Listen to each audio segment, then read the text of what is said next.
আসসালামু আলাইকুম প্রিয় বন্ধুরা, কেমন আছেন সবাই?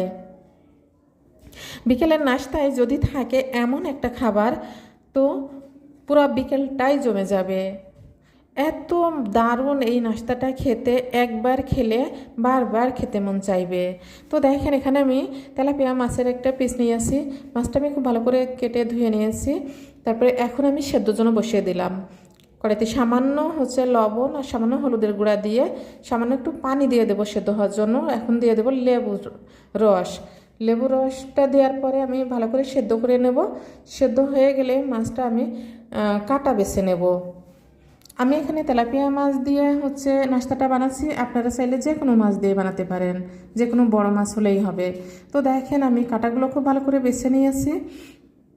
এখন আমি তেলের উপরে দিয়ে দিলাম পেঁয়াজ কুচি, 2টা কাঁচামরিচ কুচি দিয়ে আমি পেঁয়াজটা হালকা করে ভেজে নেব, খুব বেশি ভাজবো না। দিয়ে দিলাম হাফ চামচ আদা রসুন বাটা, হাফ চামচ জিরা বাটা।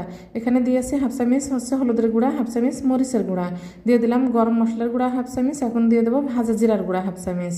স্বাদ মতো লবণ দিয়ে মশলাটা একটু কষিয়ে নেব। কষানো হয়ে গেলে একটু পানি দিয়ে দেব। পানি দিয়ে যাতে মশলার কাঁচা গন্ধটা চলে যায়, তারপর বেছে রাখা যে মাছগুলো দিয়ে দেব। মাছগুলো দিয়ে আমি খুব ভালো করে কষিয়ে নেব। ভালো করে কষানো হয়ে গেলে তারপরে আমি 2টা মাঝারি সাইজের আলু